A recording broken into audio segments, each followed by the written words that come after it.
Zu pello, toki laseia da, Nei itxesuek ematen dit kriston laseitasuna. Behitzea olatuek, hortzimoa. Eta zu? Lasai zaude?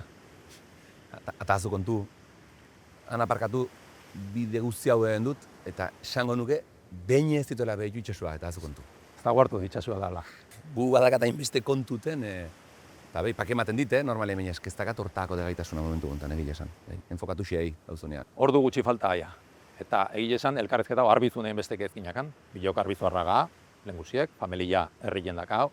Beia hemen gaude, Donostin, Jorge Oteizan eskultura honen onduen, eraikuntza hutsa, 1957, eta nik pello nahi bai galdetzen diot. Esatu, zertan aega hemen, gaur, zutani, mito aroa 3 astiar da honien, ordu gutxi falta genien San Mameseko eta haiek zabaltzeko. Bueno, egile da azken garrien estimulu asko bezala, ez, bizien, eta hainbeste mitoarroa, zetak, gertatzen nahi dakien guztiakin, krisi existentzial puntutxua dakatela onartu beharra dakat, ez? Hemen utxunia, eta Santelmo bertan dakau, museua, asko usten dakit, ze azken hilatetan nahiko txotan bisitetut, hilarri betzu dode bertan, horrek ematen dit hausnarketako bidea, eta guztetuetan dakit. Bueno, goazen, Santelmoa? Bazen.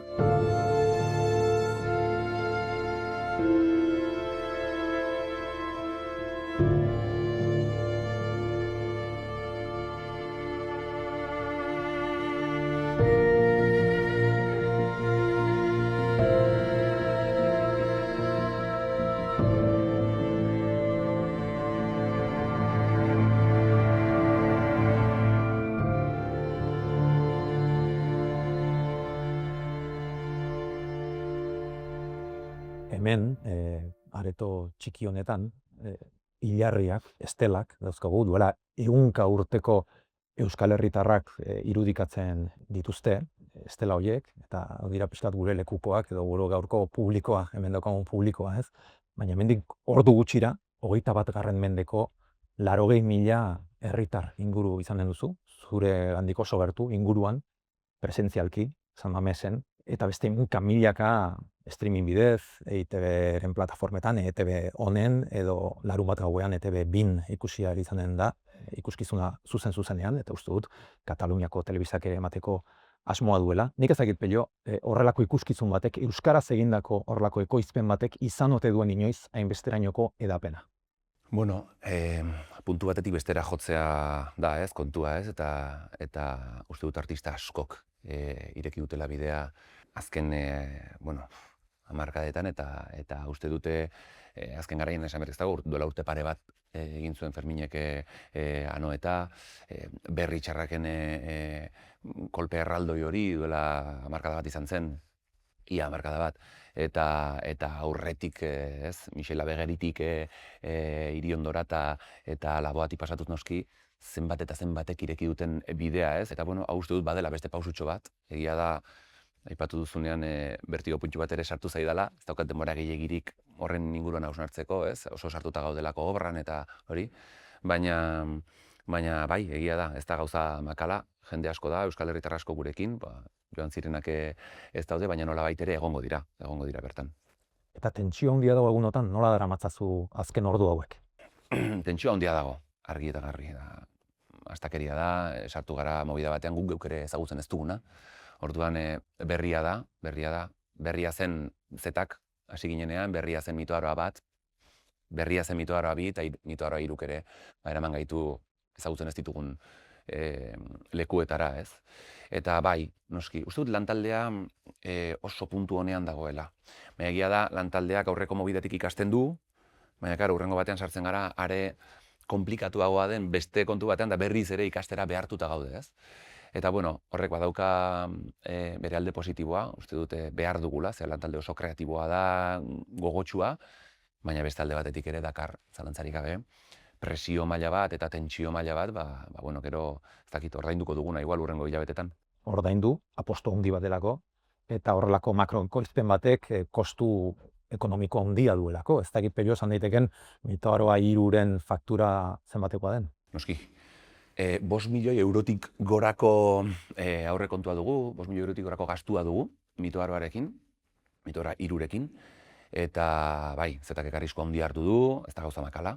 Eta gainera ari gara, hemen ez dago Lastur, hemen ez dago Sony, ez dago Warner, ez dago Universal, gu ari gara, Euskal Herritik, eta horrek ere suposatzen du erronka handia. Egia da gu ari garela, baina 80.000 lagunek egin dutela ere proiektuaren aldeko apostu handia, 80.000 lagunek erosi dute sarrera, Mito Ara 3, ez da gauza makala, eta Bizkaiko Foru Aldundiak egindako apustuari esker ere aurrera atera da proiektua, hori ere garrantzitsua da. Eta pentsatzen dut horrelako proiektu erraldoi baten aurrean kontraesan asko dagoela, eta bero egia da, kritikak ere badaudela. Fermin Muguruza, entzun genuen aurrekoan, esanez ETS taldeak jasotako diru laguntzen inguruan esanez, privilegiatu batzuek baino ez dutela hainbeste diru jasotzen erakunde publikoetatik, parekatu zuen Bad Bunnyren La Casitarekin. Ez dakit Pello, zu ere Bad Bunnyren etxetxoan zauden? Bueno, ondo dago, nik uste dut garrantzitsua dela gardentasunez hitz egitea, gai hauen inguruan. Eta are gehiago diru publikoaz ari garenean, ez? Orduan, argiki hitz egin beharra dago, eta hori sanoa da. Nik nire proiektua ezagutzen dut, oso ondo, barrutik, eta nire proiektua hitz egingo dut. Gure kasuan, Bizkaiko Foru Aldundiak ahalbidetu dugu espazioan sartu alizatea, San Mames. Fitorekin, Metallicarekin, Guns N' Rosesekin egin zuten bezalaxe, guri eskaini digutena da, alde batetik, espazioaren zesioa, San Mames, eta beste alde batetik, zelaiaren aldaketa prozesu hori eurengan hartu dute, ez? Guretzat, EHUko evento batentzat, Ruby evento batentzat, eta ez da gizak, ez? Hori da, guri eskaini digutena, ez da gauza makala, baina, bueno, ez da, euro bakar bat ere sartu gure kontuan, ez? Bizkaiko Foru Aldundiaren aldetik, hala ere, babesa potentea da, eta ezinbestekoa horrelako proiektu batentzat, ez? Orduan, arduraz jokatu behar dugu zalantzarik gabe horrelako babesarekin. Gainera, bueno, proiektuak dituen dimentsioekin eta karakteristikekin garrantzitsua da halakoak ere jorratzea gure kasuan mintzat. Eta zeintzu dira Mito Aroaren ezaugarri horiek? Bueno, kontzertura Mito Aroa 3 bihar eta etzi zuzenean, bai telebistatik hurbiltzen den pertsona orok ikusiko du ikuskizunak baduela bestelako dimentsio bat, ez? Eta ekoizpenak baduela bestelako dimentsio bat. Horrelako show bat eta ikuskizun bat prestatzen denean, normalean, mundu mailan, egiten da esfortzu, inbertsio eta lanketa erraldoi bat, gero hori eramateko mundu mailako 60-70 estadio ezberdinetara, adibidez Metallicak prestatzen duenean horrelako show bat, hori egiten du, mundu mailan zabaltzen du, ez? Gure kasuan guk one shot bat dugu. Hau da, San Mamesen gertatuko da, aste honetan gertatuko da, behin baino ez, eta horra amaituko da, ez? Karo, horrek ere, ez? Guk euskaraz abesten dugunok ere ezin dugu maila honetako ikuskizun bat mundu mailara eraman, ze ez ditugu 80.000 lagun izango munduko puntu ezberdinetan sarrera hauek erosteko prest daudenak, ez? Beraz, bueno, hori oso karakteristika berezia da maila honetako show bat horrelako leku batean, ez? Baina, bueno, nik uste dut denaren gainetik ikaragarri momentu ederra eta historikoa biziko dugula San Mamesen, San Mames bitan bete dugu, gauza handia da hori, eta gainera sinistu nahi dut eta badakit naizela azken euskal artista izango San Mames betetzen duena. Hori bai, hau aspalditik datorren zerbait da. Nik gogoratzen dut duela 13 urte, zu bendetan zeunden garai horretan, Arbizun, horrelako efemeride bat izan genuen. Arbizu herria 1813an Napoleonen tropek erre egin zuten, su eman zioten herriari, egun urte betetzen ziren, eta zuk antolatu zenuen Sua izeneko ikuskizun bat, horrelako Mito Aroa txiki bat, 23 urterekin. Ez dakit jende askok ezagutzen duen hori, edo nola gogoratzen duzun, ez dakit, hasiera hori. Nik momentu horretan aitortuko dizut pentsatu nuela. Pelok gauza handiak egin behar ditu.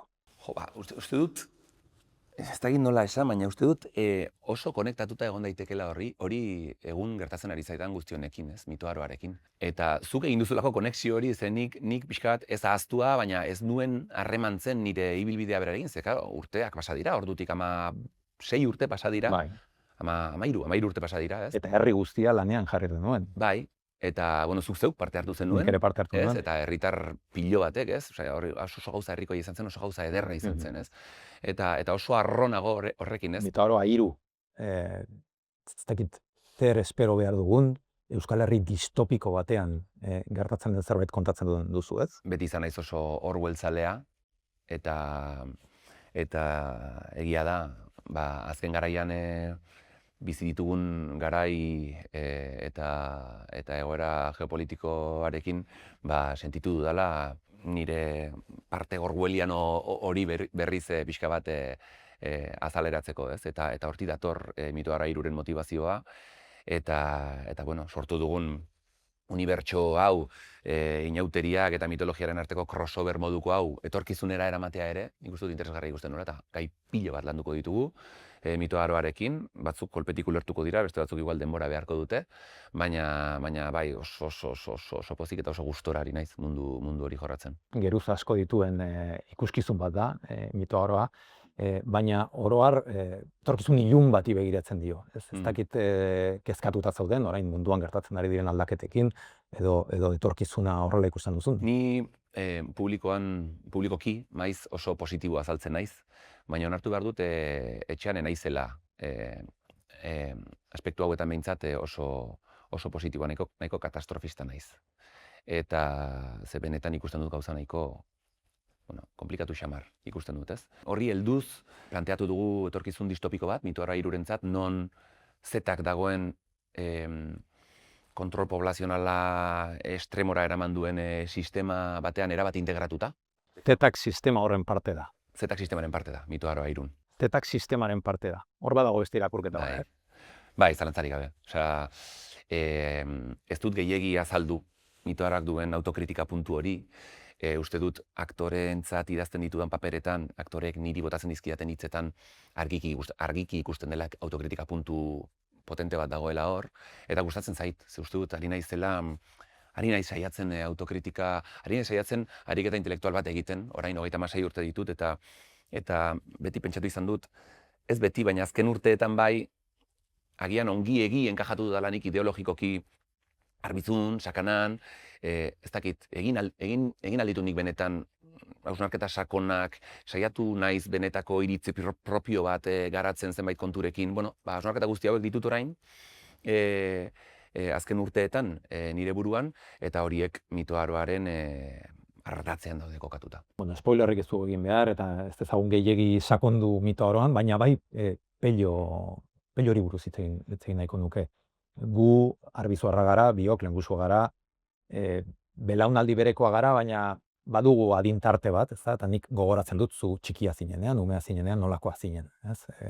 Etxera etortzen zinenean, oso mutiko mugitua zinen, mugitua. Etengabe gauzak egiten eta zurrunbilo batean sartuta, musika tresnekin, jostailuekin, gure aitona Josemairekin zenuen harremanarekin ere gogoratzen naiz. Ez dakit nolakoa izan zen zure haurtzaroa? Nik haurtzaro zoriontsua oroitzen dut, ez? Bere argitzalekin, zalantzarik gabe, ez? Kontu familiarengatik ere, tokatu zaigu sufritzea, eta horrek denak ikasketa dakar, ez? Eta egia da, argi eta garbi momentu honetan zuta biok hemen bali magaude, da bizitugun guzti horregatik, ez? Eta Mito Aroa existitzen bada ere, izango da horregatik ziurrenik, ez? Orduan, nik ikaragarri maitasun handiz oroitzen dut gainera nire historiaren parte izan den pertsona oro, ez? Onerako eta txarrerako nire historiaren parte izan den pertsona oro. Eta pozik nago, harro nago, ikaragarri lotua jarraitzen dut nire herriari, baina gainera era sanoan, kuadrillarekin ere harreman sanoa dut, ez dakit ikusten dut, ahalbidetu duela, bere argitzalekin esan bezala, ez? Eta sufrimendu oso potente batekin ere ahalbidetu du gaur hemen egotea, eta nik ere dituen inkietudak izatea eta egun egiten dudan egin ahal izatea. Orduan pozik nago eta harro. Hemen hilarriz eta argizaiola zinguratuta, hil eta kantu nafarra eskaini zenion zure aitite Rose, gogoratzen dut orain, ez? Eta zu nolakoa zaren pixka bat ulertzeko, ez? Nik uste dut jende asko zaindu duzula, zure inguruan duzun jendea zaintzen duzula, zure aitite hil baino lehen gizon keinu polita izan zen berarekin, ez? Joseba Azkurdia zure laguna da, pilotari talde bat elkartu zenuen zure aitonarekin. Oso momentu ederra izan zen. Irujo, Eugi, Peio Etxeberria, Ezkurdia, harremana dut bereekin, zorionez, Josebaren bidez, ez? Eta aitonak zerbait jarraitu badu bizitzan izan da aititek, zerbait jarraitu badu bizitzan izan da pilota, ez? Eta egun batean, sorpresan azaldu ginenan, berarekin bazkaltzera. Eta nire aitonak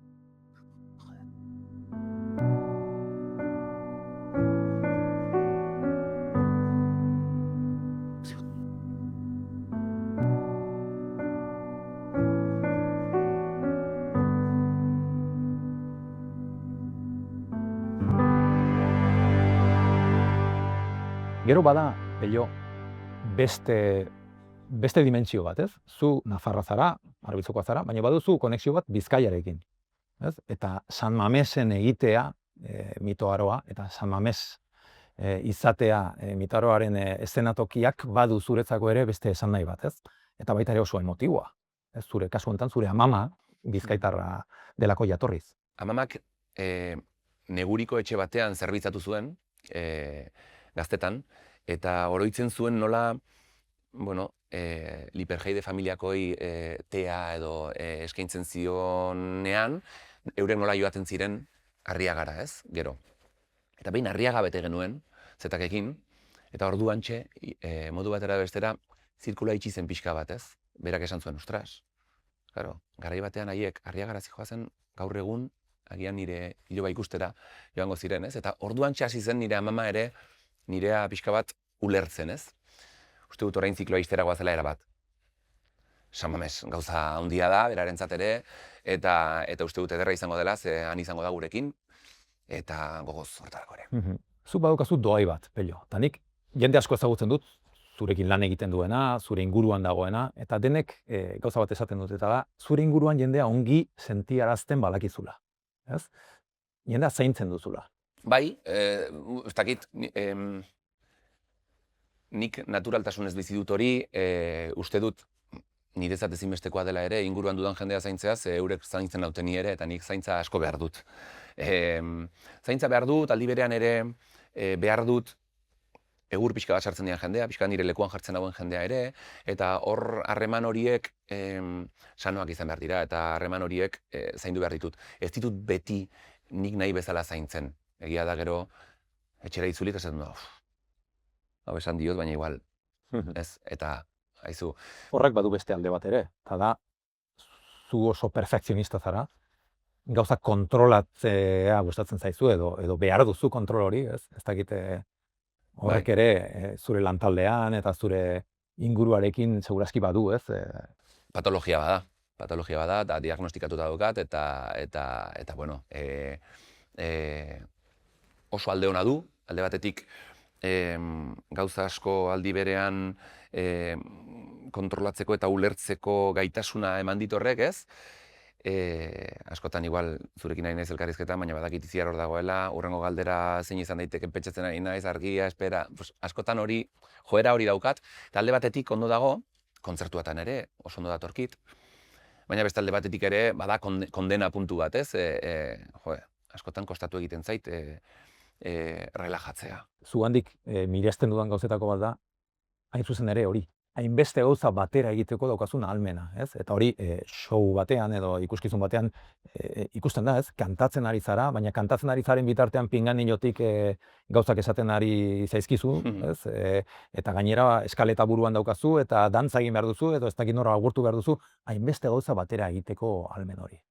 Nik neuk idatzi dut obra, Isabel del Moralekin egin dut lan asko, eta dena ondo ezagutzen dut, ez? Mitoaroa, nire abestiak nik neuk idazten ditut ere, orduan nik neuk ekoizten ditut, grabaketak, azkenean prozesu osoan nago, oso sartuta, eta horrek laguntzen dit, berez oinarrian egon daitezken emozioz berdinak, eta horiek denak oso ondo interiorizatuta izaten, ez? Orduan, zorionez, horrek ahalbidetzen du ere, bestelako gauzetan eta forman gehiago pentsatu ahal izatea, eta hori, ez? Baina bai, egia da gauza asko ditudala presente, zuzeneko bat egiten ari zen bitartean, eta bueno, gustatzen zait, esan dut, uste dut badakidala hori egiten, agian bizitzan ondo egiten dudan gauza bakarra da, beraz asko zentratu naiz horretan, eta zorionez horrekin pozik nago. Bai, lehen esandakoa, ez? Nire patologiei esker eta batzutan ere zoritxarrez, horrela naiz, eta horrekin bizi behar dut. Eta egoa, Pello, zure egoa kontrolpean dago, baita ere? Egoa, nik zer esango dizut, nik uste dut badudala inguruan jendea nire lekuan jartzen dauena, zorionez, Importantea da hori. bai, ze laudorioak ere heltzen dira, orain mitoarorekin, hau da, bueno, baina gorrotua ere badago, jeita ere badago, ez? Eta hori ere eskertu beharra dut nik alde batetik, ez? Uste dut, garrantzitsua da. Ze ez oraingo arrakasta hau, baina modu batera bestera pertsonai publikoa izan naiz 20 urteetatik. Eta, claro, 20 urteetan datorkizunean arrakasta hori eta sona hori eta bar, arriskutsua izan daiteke eta nik hasieratik izan dut jende asko niri egurra ematen, ez? Batzuk konstruktiboa dira, beste batzuk bezain beste, noski, ez da hori, bueno, lanarekin bat dator, zalantzarik gabe, baina uste dut, bai, nire lekuan jarri nautela maiz, eta sanoa da, bai. Zu gizonezkoa zara, zuria zara, ez zara migrantea, heterosexuala zara, guapoa zara, ez dakit normatibotasun horretatik edo privilegio horretatik aritzen zaren edo erabiltzen duzun. Karo, zara esan duzu naiz, ez orduan, zalantzarik gabe bai. Privilegio hori guztiak nire alde jokatzen dute beti, ez? Gizartea horrela dago planteatua gaur egun, ez? Garai hauek, bizitzen ari garen garai hauetan, igual are gehiago, ez? Egia da, hor ere hausnarketara jo dudala, ez? Eta azken urteetan, eta ez zetaken hasieratik igual ez nuen hain argi, ez? Baina azken urteetan bai ikusi dut, bueno, zenbait gai eta zenbait borroka nire egin ditzakedala, eta beste zenbait ez. Nik zanen duke, Pello, zure inguruan nolabaiteko kontsensu bat dagoela gizartean, ez? Ideologia ezberdinetako jendeak jarraitzen zaitu, hori ez da oso ohikoa gure herrian, ez? Eta ez dakit, zetak nolabait ere mainstream edo proiektu komertzial izateak baduen zerikusia, edo hori ote den gure gizartearen isla gaur egun. Nik uste baietz, modu batera da bestera, ez? Ni naiz soziologoa, historiadorea, ez, eta agian hemendik urte batzutara errazago aztertu ahal izango dugu jasotzen ari den guzti hau, ez? Baina euskal gizartea aldatzen ari da, zalantzarik gabe. Eta bai, uste dut zetak elitzatekeela posible izango duela 20 urte, 30 urte, ez? Uste dut orain dela, zetaken momentua, eta jasotzen ari den guzti hau ikuspegi soziologiko batetik ulertu beharrean gaudela zalantzarik gabe, ez? Ze, karo, ez da ohikoa, ez du halakorik bizi orain arte, ez? Eta egia da, zuk esan duzuna, ez? Espektro ezberdin askotatik datorrela zetakengana, egia da nik ideologikoki egin duan lanketa publikoa dela, eta zetaken argi eta garbi badago kutsu politiko potentea eta kritika, bueno, euskal artiston izaerarekin bat datorren, historikoki, bat datorren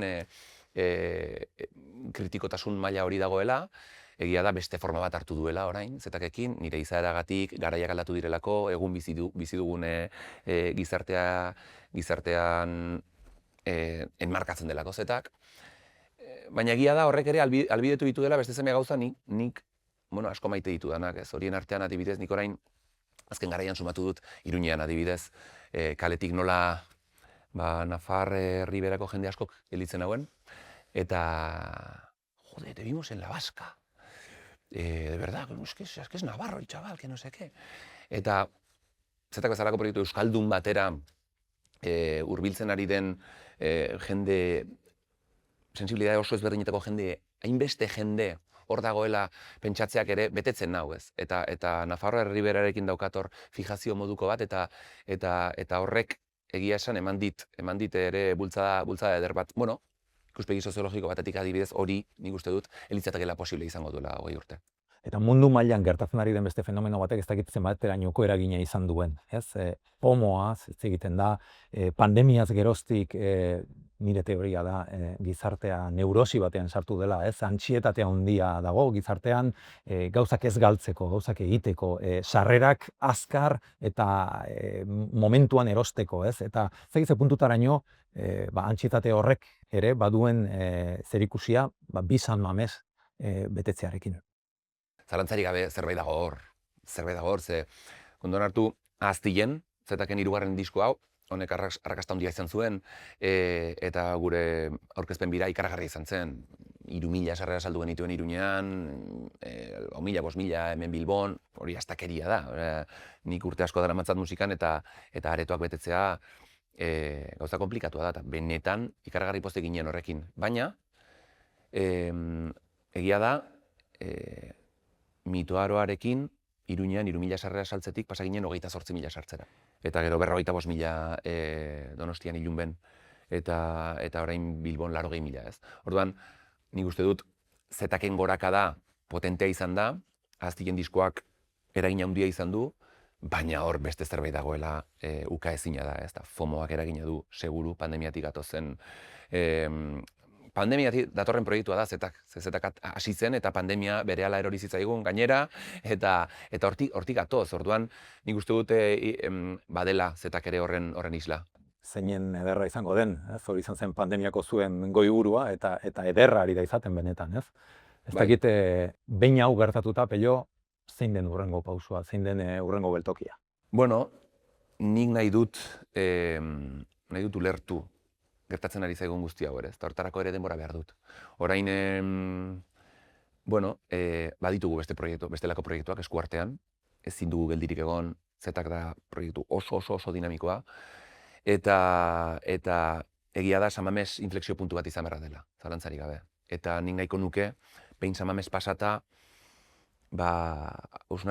fundamentuzko hausnarketa bat egin, ze puntutan gauden ulertzeko, soziologia ere ulertzeko, ez? Guztionen atzetik dagoen soziologia ere ulertzeko, eta ikusteko zer dugun orain eskuartean, zer garen, zer da zetak orain. Claro, zetak ez da duela 3 urteko zetak, zalantzarik gabe, zerbait gertatu da, nondik jo behar dugu orain, zer egin nahi dugu.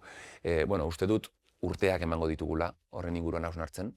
Egia da alde batetik honek aukera ederra eman digula ere bertakoa lantzeko, horrelako show masiboak prestatzeak hiri bakar batean horrek ere eman digula aukera hiri horretako karakteristikak txertatu alizateko showean, hau oso interesgarria zait, eta ez dakit, hausnarketa prozesu bat hasiko da honen ondoren, bestelako proiektuak jorratzen ditugun bitartean, zalantzarik gabe, zetakek badauka ja, hurrengo pausua prest.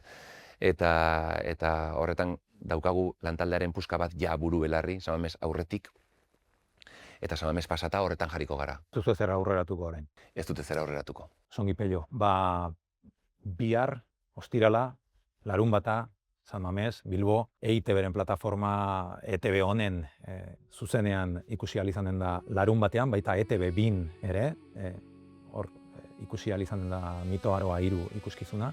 Arrakasta guztia, Pello, eta ez dezazula arrastaka amaitu, arrakasta bai, baina ez arrastaka. Besarka handi bat? Mila esker, Mikel. Lazarra.